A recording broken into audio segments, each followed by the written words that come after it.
Assalamualaikum warahmatullahi wabarakatuh. Perkenalkan, kami dari kelompok 13 Sosio Budaya Gizi, Peminatan Gizi FKM Undip. Dalam video kali ini, bersama saya Anggit Rizika beserta rekan saya Laili Nurholidah. Kami akan menyampaikan kajian materi terkait dengan tabu makanan. Apa itu tabu makanan?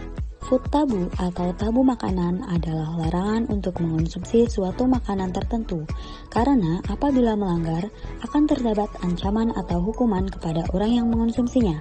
Biasanya ancaman tersebut berupa kekuatan supranatural maupun mistik. Berbagai tabu makanan yang ada terkadang terjadi akibat rasionalisasi dari kondisi kemiskinan atau ketakutan masyarakat. Faktor kultur baik sosial, ekonomi, politik, dan proses budaya mempengaruhi jenis pangan apa yang dipilih orang, bagaimana mengolahnya, bagaimana cara mengonsumsinya, kapan dan di mana mereka makan, dan sebagainya. Selain itu, ternyata tabu makanan juga dapat disebabkan oleh gender. Terdapat beberapa faktor yang mendasari tabu makanan, antara lain magis, kepercayaan, adat istiadat, serta kesehatan.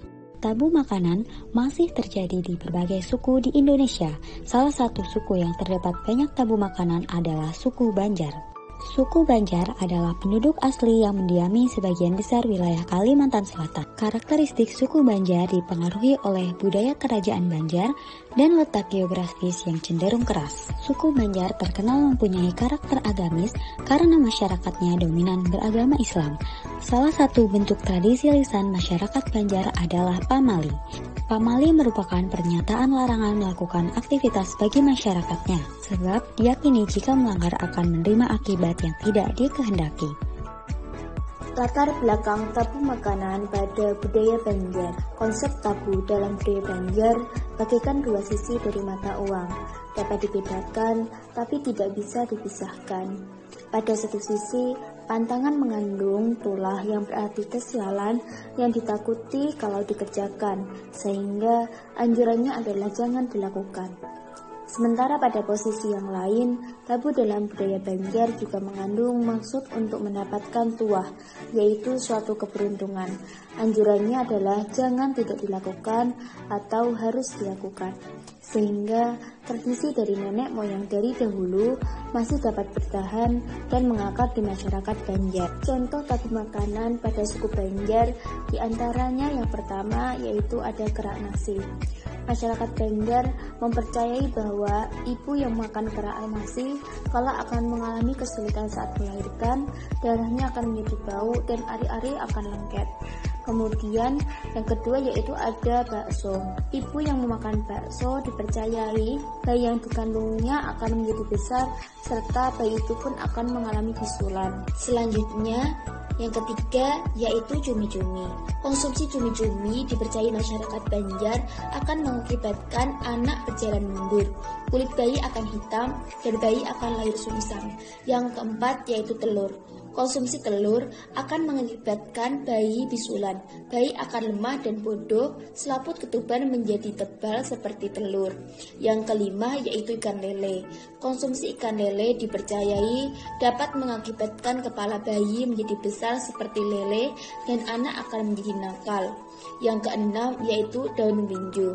Konsumsi daun minjo bagi ibu yang hamil dapat mengakibatkan sulitnya melahirkan dan ketiduran saat melahirkan. Analisis dampak food tabu pada gizi dan kesehatan.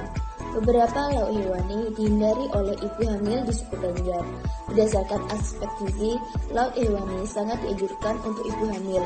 Selama kehamilan, kebutuhan protein akan meningkat hingga 20 gram per hari, yang mana salah satu pembentukan protein berasal dari lauk hewani, misalnya telur. Lauk hewani juga mengandung zat besi yang digunakan untuk pembentukan sel dan jaringan janin. Sehingga apabila ibu menghindari beberapa jenis lauk hewani tersebut, berisiko mengalami kekurangan protein, bahkan pembentukan sel janin juga dapat terganggu. Buah dan sayur juga kaya akan serat, sehingga apabila kurang konsumsi buah dan sayur berisiko konstipasi. Nangka, pisang, dan nanas merupakan buah yang kaya akan karoten. Defisiensi vitamin A pada kehamilan dapat meningkatkan resiko pembentukan organ yang kurang sempurna. Buah-buahan dan sayuran yang ditabuhkan oleh suku Banjar juga dibutuhkan sebagai sumber vitamin selama kehamilan. Apabila tabung makanan terus berlanjut, dapat meningkatkan resiko defisiensi vitamin. Padahal, selama hamil seharusnya ibu membutuhkan zat gizi yang lebih. Solusi dan alternatif yang dapat diberikan yaitu diantaranya yang pertama, melakukan edukasi kepada masyarakat, terutama untuk ibu hamil terkait pemenuhan gizi ibu. Yang kedua yaitu meningkatkan pengetahuan masyarakat terkait pentingnya asupan protein dan gizi lain untuk pertumbuhan dan perkembangan janin. Dan yang ketiga yaitu memberikan pengetahuan berupa alternatif pilihan makanan yang ditabuhkan agar zat gizi tetap terpenuhi oleh ibu hamil. Kesimpulan yang dapat kita ambil yaitu masih banyak sekali makanan yang ditabuhkan oleh suku Banjar bagi ibu hamil, ibu menyusui dan balita. Padahal di masa-masa tersebut, kebutuhan gizi bagi ibu dan balita meningkat sehingga konsumsi makanan juga harus bergizi dan beragam. Dampak tabung makanan pada kenyataannya menyebabkan perempuan mengalami defisit gizi yang dapat membahayakan tubuhnya, serta pertumbuhan balita juga akan terganggu. Saran Setabu bagi masyarakat Banjar yaitu upaya penurunan kepercayaan akan tabu makanan masih sangat perlu dilakukan, khususnya makanan tabu bagi ibu hamil dan ibu menyusui. Upaya ini dapat dilakukan oleh para petugas dinas kesehatan dan kader-kader posyandu secara terus-menerus. Sekian dan terima kasih.